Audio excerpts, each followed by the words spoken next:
Hello and welcome to 18 WJTS in.form. Today we've got something a little bit different, a little more technical to talk about, but all too important in everyday world. So today we've got Tim Pritchett, the Engineer Operations Manager at Matrix Integration. They are an IT solutions company that manages and serves providers in Indiana and Kentucky. So you guys are kind of all around the place, but you're in Jasper today, so thank you for being here. Thanks for having me. So we've got Memorial Day coming up, and along with all the fun stuff that Memorial Day brings of the holiday and getting to travel comes the possibility of people to be a little less careful with their digital data, correct? Absolutely. Yeah, if you think back to the 90s or even early 2000s, traveling, people worried about losing their wallet. You know, you have those fun wallet purses that you can buy at TJ Maxx and tuck in your shirt, to keep your wallet from getting stolen. But when you think about today, what's in a wallet that can't be instantly turned off or instantly replaced? Mm-hmm. Travelers' checks and cash are kind of a thing of the past for a lot of travelers. And credit cards with an app can be shut off with just a button push. So what we talk about now is how to protect the rest of your data on a phone.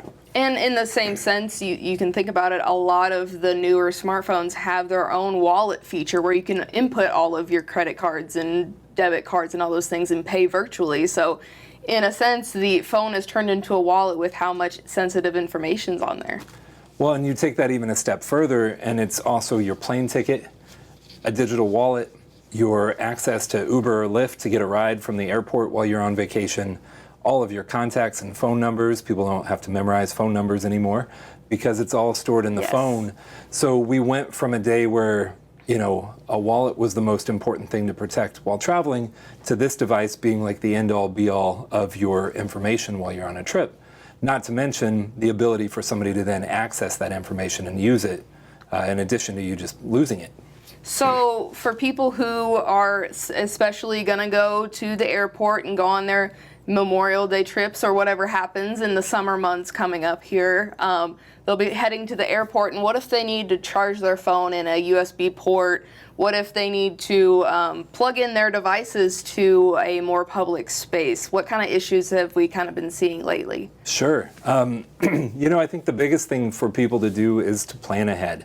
So if you're going to a ball game or the Taylor Swift concert in Nashville the other night that got poured on with rain, you take a poncho. You look at the weather and check the report.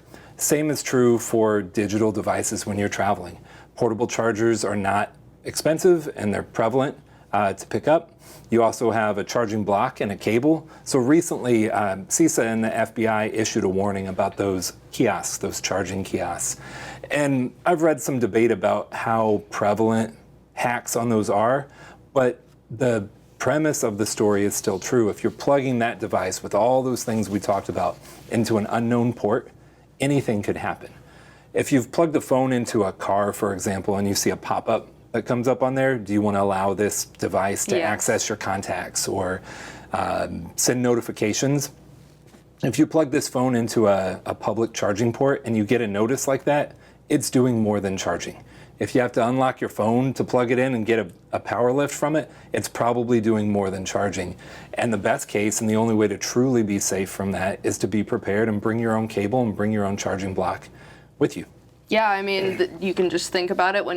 A lot of people, they charge their phone at the end of the night. When you plug it in, it never asks you if you want to allow or trust this device versus if you're going in public and you plug into a kiosk. I mean, if it's asking you, obviously there's something that's prompting it to do such. So the behind the scenes layers of that is important, but also something to definitely keep an eye on. And in that same kind of aspect, we've got the wireless type options with technology. So we've got Bluetooth items as well as like the difference between Wi-Fi's and VPNs, and I'd love to hear more about all of that good stuff. Sure. There's something that I've kind of lived by for a really long time, and that if it's free on the internet, it's not the product you are. The only reason free things exist on the internet typically is to, gather some sort of data and then sell it. And we see that time and time again with social media companies and all of that in the news. Well, when it comes to Wi-Fi, free public Wi-Fi isn't necessarily by itself nefarious, but it's unsecure. And Android and iPhone have warnings that came about in the past few years where it says, hey, you're connected to unsecure Wi-Fi. And what that's saying is you're connected to unencrypted Wi-Fi. So encryption is essentially just garbling all of the data going back and forth. So instead of an ABC, it's a big string of numbers and kind of unreadable data that then through a certificate gets unencrypted on the other side, and that's how the data exchange happens. So the workaround for most people and the way to be secure is through a VPN or a virtual private network. iPhone again has one, and Android has one baked in where you can set your VPN settings, but basically what it's doing, it's saying I'm connected here to wireless, but I'm going over there for my connection. So all this is going to see, this wireless here, is an encrypted tunnel back to, say, my house or Norton or some trusted VPN. The kind of scary part about that, and in my previous job I actually worked in a K-12 school environment, is there are a lot of free VPNs on the internet. And you have to step back and ask yourself, why is this VPN free? Why would somebody let me do all this for free? And if you really take a look at some of those, that traffic may not be staying in the US. That traffic may be going somewhere that you don't want that traffic to go. And on the other end, you really have no idea what's happening to it. So if you're looking for a VPN, do some research. Paid VPNs are always my recommendation.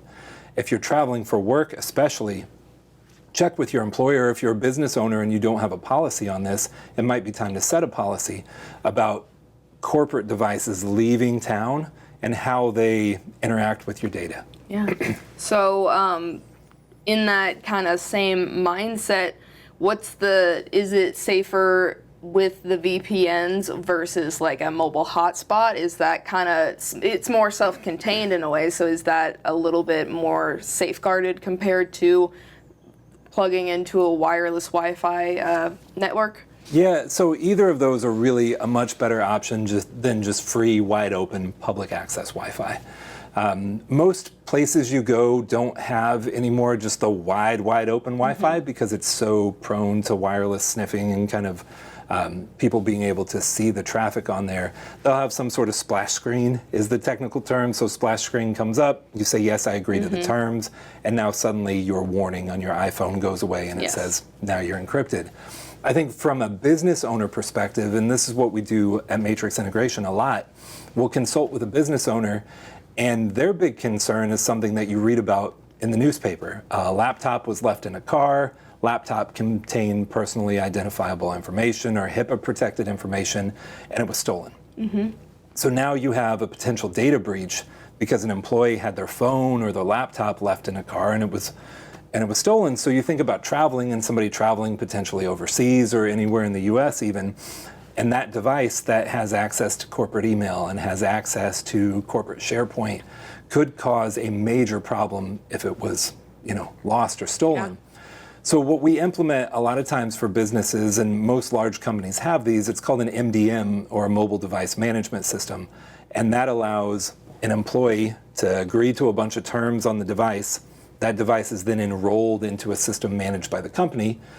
And that company has the ability to force VPN connections or only allow access to Outlook webmail if they have a secure passcode on the phone, all the way up to, hey, IT director, my phone was stolen while I was in California, and they can remote wipe the phone. Yes. So it's a lot of power in a tool, but it's a way, to increase the cybersecurity posture of a business with employees who are kind of moving all over. Yeah, because information is everything these days, and just like if you misplace your credit card or misplace your keys, if someone else picks it up and it's not in the right hands, it can only do harm. So having these resources not only for individuals but for businesses is a super important sense of security and insurance to have. Absolutely, yeah. On the insurance side, that is a question that we see on cybersecurity insurance audits. Do you have multi-factor authentication enabled? Which, again, 5-6 years ago it was an annoyance. Now it's just part of everyday life. You have to wait for that text message or push notification. But then also, do you have mobile device management? Do you allow employees to access sensitive information from a personally owned device?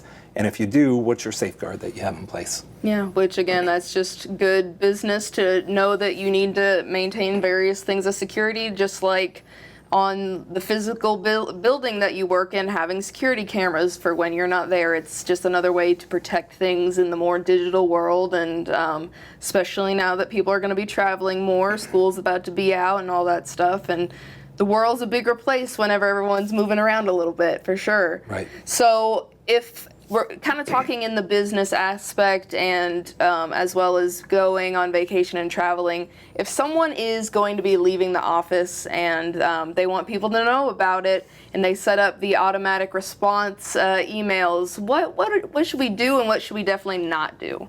This one is so difficult for me because I live and work in Southern Indiana. I grew up in Southern Indiana. Maybe it's an everywhere mentality, but I definitely know it's an Indiana Midwest mentality. I don't want to leave people hanging.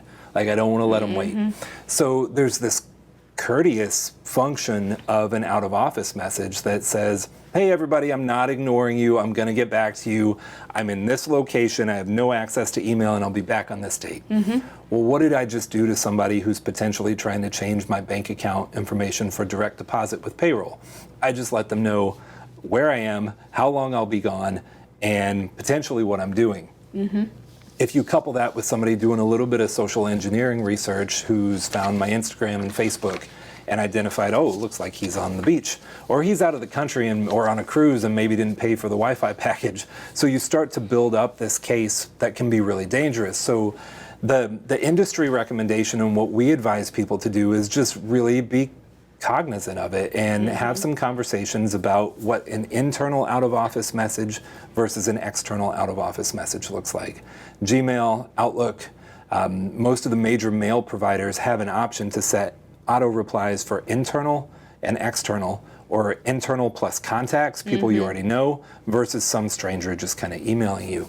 Those messages are usually, internal, you can say whatever you want. Hey, I'm going to be gone, I'll be back on this day, don't call me or else. But on the external side, really trying to identify, what does somebody need to know? They need to know you may have delayed access to email.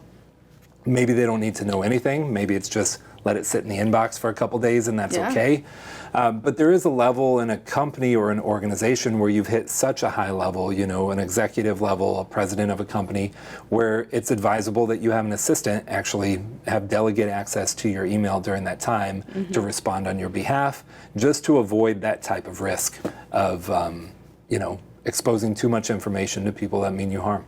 Yeah, I mean, if you think about it in a physical, more personal sense, it's like what you do when you're about to leave town and you don't want people to know that nobody's home or not going to be home for a long time. You make sure there's certain lights on. You make sure your mail's not going to be piling up at the front door. There's various proactive steps to take in order to make sure that crime hopefully does not happen while you're away. And same thing with email. If you invite people and tell them exactly what's going on, you're giving out too much information, even if it is courteous, and it could be a bad thing in the end, especially for whoever it is. Right.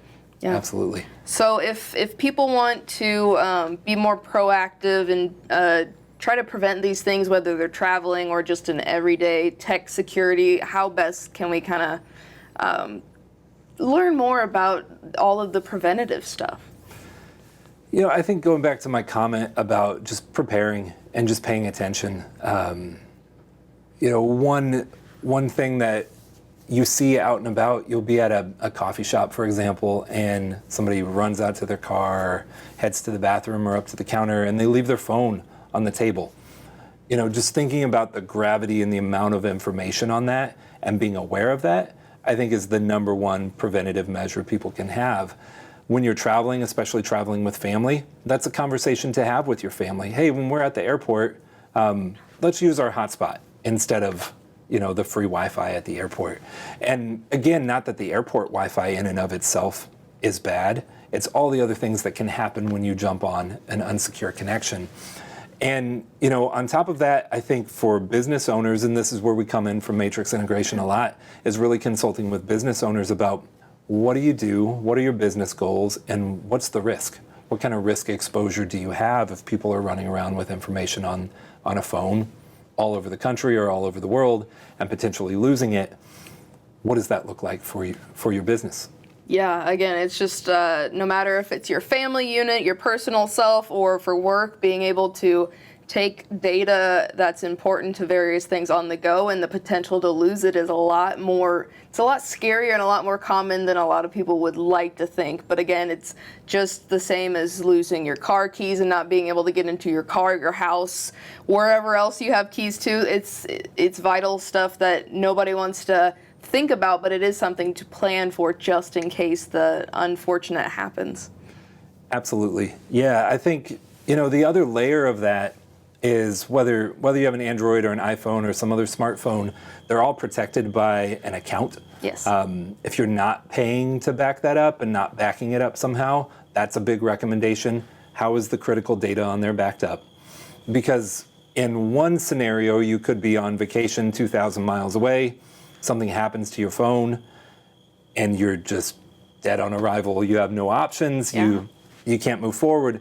The other option is you have a daily backup running to a cloud source like, Apple with your iCloud, and you walk into a phone store and say, hey, I lost my phone. It's going to cost you some money, but you instantly restore everything. Mm-hmm. And in the process, you can hit lost in the Find My app and disable that device. So It's gone, it's offline.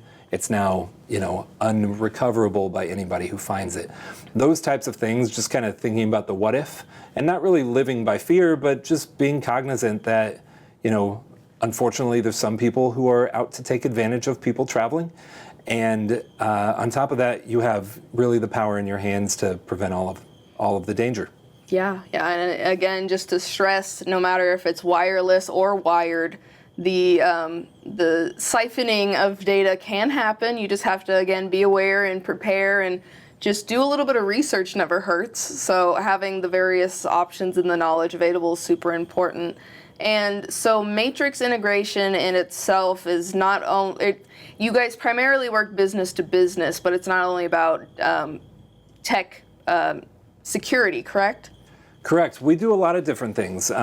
So we have managed services where we run all IT for an entire organization, everything from desktop computers to email accounts to firewalls and network and wireless. And then we have an enterprise operation that does a lot of projects for companies. So large organizations that already have IT departments could need a variety of IT services, new equipment, new hardware. In the midst of that, from a cybersecurity perspective, it's an overarching umbrella in all of those platforms. It is a huge risk area, whether people are traveling or whether they're in the office. Having a cybersecurity awareness plan, having a backup plan should something, go sideways, cybersecurity insurance, all of those things are kind of, day-to-day operation for what we work with other businesses on. Yeah, so I mentioned at the beginning of our show here that you guys are located in southern Indiana and Kentucky, but where can we learn more about Matrix? Where you guys' office is located and all that Sure. good stuff? Our headquarters, 40-plus-year-old company right here in Jasper, in downtown. I actually live and work in the Bloomington office, so not too far north, up in Bloomington.